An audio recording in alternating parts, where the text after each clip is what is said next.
Hello everyone, welcome back to my channel and to another advice video about Vancouver. So today I'm going to be talking about how I budget / save to live in downtown Vancouver, and without further ado, let's get on to the video. So every 2 weeks I get paid. So in Australia we call it fortnightly. So on my payday, which is always on a Friday, I pay all my bills. So just make sure that you're paying your bills as soon as you get paid, because then you don't have to worry about them. Another way I save is by not owning a car in this city. Cars are so expensive, and the insurance is only one provider, so they have the monopoly over it and they can charge an arm and a leg for their fees. ICBC, shout out to you. So yeah, utilize walking and cycling. Just think, if you buy a really lovely bike, it is a one-time payment and you don't have to rely on transit. Otherwise, transit is overall going to be the cheapest option for you to get around the city. Definitely doing a weekly shop or a bi-weekly shop is great. So you save a lot more money meal prepping and knowing kind of the ingredients that you want to buy in bulk when you go shopping. So supermarkets like the Superstore, No Frills, Save on Foods, I believe are the cheapest options here in Vancouver. Avoid really small IGAs and Loblaws and President's Choice. Yeah, and Whole Foods, it's so expensive. So honestly, I wish that I was rich enough to buy organic and be super clean and great for the environment, but at the moment I am not super rich and I cannot afford to sustain my lifestyle with organic beautiful food like that. So I bulk buy at the Superstore every single week with my partner, and we average about 200 to 250 and that lasts kind of between 7 and 10 days for the both of us. Obviously there's more things like toilet paper and things like that that will last way longer than that, but that is kind of the average spend, and that saves us so much in the long term. A lot of people can't believe that I live in such a lovely area / apartment, and that is because of two things. One, I share the rent with my partner, so we split everything in half, so that saves. And we also live in an older building, so we don't have, you know, the fancy things in our apartment. So there's no dishwasher, there's no in-apartment laundry, we have like old carpet. Everything's kind of old, like 70s, 80s. So if you stick to a building that's older, you're gonna save more money on the rent in the long term if you wanna live downtown. And I guess following on from that, sharing housing. Obviously, if you are really well off, you can live alone, but you know, sharing is caring. And in Vancouver, the more the merrier. If you can stand it, if you love living with other people, great, you're gonna do so well here. But just think about your housing. How important is it for you to live in downtown Vancouver? If it isn't, I mean, this is not what I do because obviously I'm living here downtown, but live an hour outside of the city, live in Squamish, which is like on the way to Whistler, or live in like Langley or Abbotsford or Chilliwack. All these places you can travel into Vancouver. If it's just Canada you want to move to as well, do not move to Vancouver. Just don't live here. Like, it's as simple as that. You can live in Canada, you can move here and have an amazing life and buy a house, but it's not going to be anywhere near Vancouver if you are just a regular person. So just keep that in mind. Another way how I save is I do not pay for the gym. Ever since COVID happened, I haven't gone back to my gym / I just don't really feel comfortable going in there yet with everything going on at the moment. So I love to do home workouts. YouTube is free. There are thousands of videos of home workouts / you could even make your own. If you have a friend that's a trainer or anything like that, you can get them to write you up a program. And yeah, as long as you have room for an exercise mat on your floor, like I have a 600-foot square apartment and I can work out in this space, which is tiny.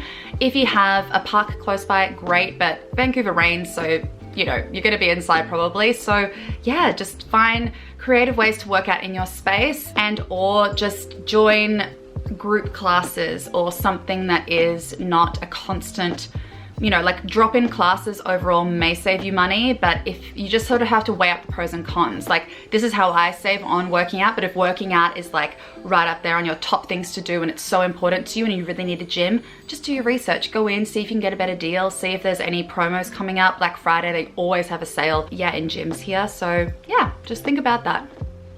Another way I save living in Vancouver is I have zero social life. Honestly, I have about a handful of friends here who I love dearly, but everyone is super busy and I probably see someone once every 2 to 3 weeks if I don't work with them. So within that, it's maybe a dinner around 30 bucks, 30 to 50 bucks. That's it, like a one-time payment, or we go for a walk, or we grab a coffee and have a chill, or we go to the movies, and I've got free movies with my credit card at the moment. So I tend to not go out drinking, I don't party, I'm just past that stage of my life. So if you think about if socializing is super important to you, just find ways that you can do it and not spend a lot of money, because I save so much money by not just going out and spending money on restaurants and stuff like that. I save money here in Vancouver by choosing a good phone plan that works for me. It's taken a long time for Fido to work for me, but now I've got a phone plan that I get, I think it's like 10 to 15 gigs. I can't remember the exact amount, but I spend $50 plus tax, so it's $56 a month on my phone. I've never gone over with that, and it's been like that for about 6 months. Initially, my sort of phone plan when I first moved here in 2018 started around $40, and just with inflation and other things, it's gone up, and they always change their deals, etc. Honestly, if you get on the phone with someone, with your provider, find a better deal. If you don't ever use Wi-Fi because you're at home, why do you need a lot of data on your phone? It doesn't make any sense. Also, I have heard that if you get a phone plan or whatever in the US, it's way better than Canadian ones. So if it's important to you, do that. And yeah, I just use Wi-Fi for most things instead of my phone data, but I've literally never gone over my data with the plan that I'm on. So yeah, choose a good phone plan because I save money that way. Another way that I save money every day is by eating my breakfast and having coffee at home. I bring some coffee to work. I have a little iced coffee I keep in the fridge.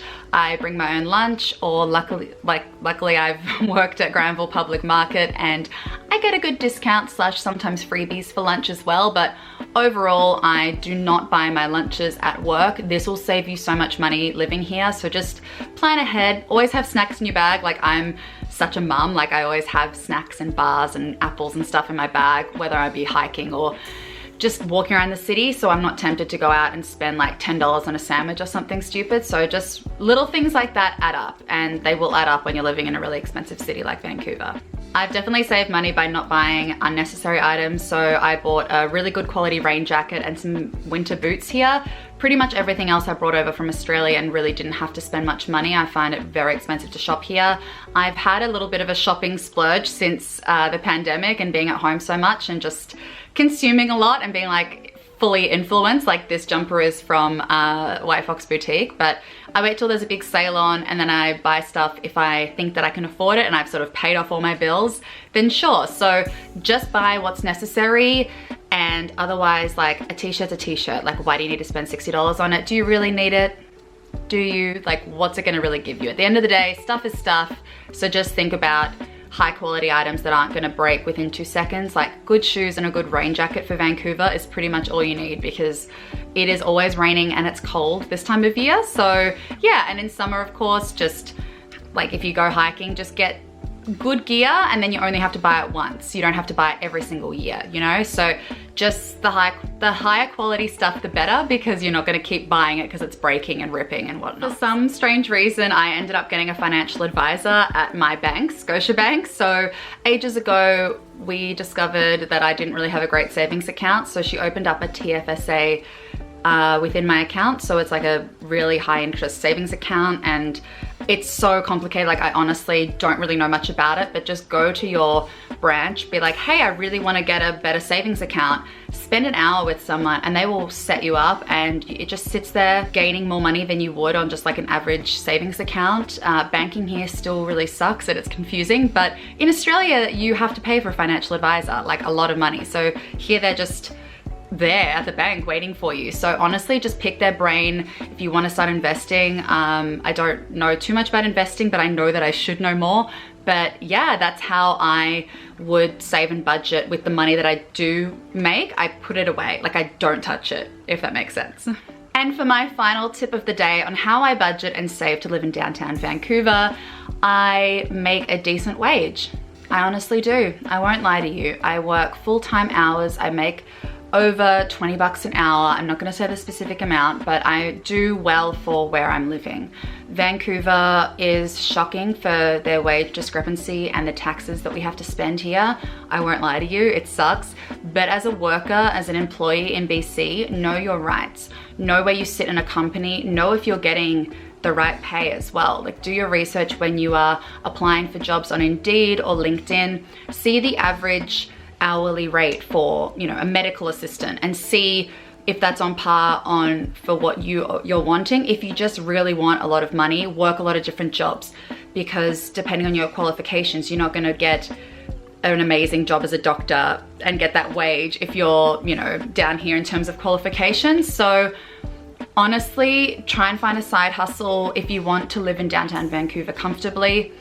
Think about what's most important to you, like write down your top 5 reasons to move here, top 5 non-negotiables of what you want in your day-to-day life, like what brings you joy, whether it be a view, like having great lighting in an apartment, then that's a non-negotiable. So you're not gonna live in a basement suite, you know, and save 200 bucks a month on rent or whatever. So think about location, things that really matter to you, and go from there, and just do your research, because there's honestly a lot of people hiring right now, a lot of jobs that offer a good wage, but you just have to find it, and it is a lot more expensive to live here than other cities in Canada, so really just know why you're moving here, I guess. But that is all of my tips and tricks for today on how I budget to live without being rich in downtown Vancouver. I hope you guys really got something out of this video and it was interesting / helpful. If it was, please leave a comment down below, and if you have any more questions for me, anything nitty gritty, just ask and I'll make a follow-up video. But for now, thank you guys so much for watching. If you did like it, please hit the big thumbs up button and hit subscribe, because I put out weekly lifestyle videos every single week. Yeah, because they're weekly. But for now, I will see you in my next video. Bye.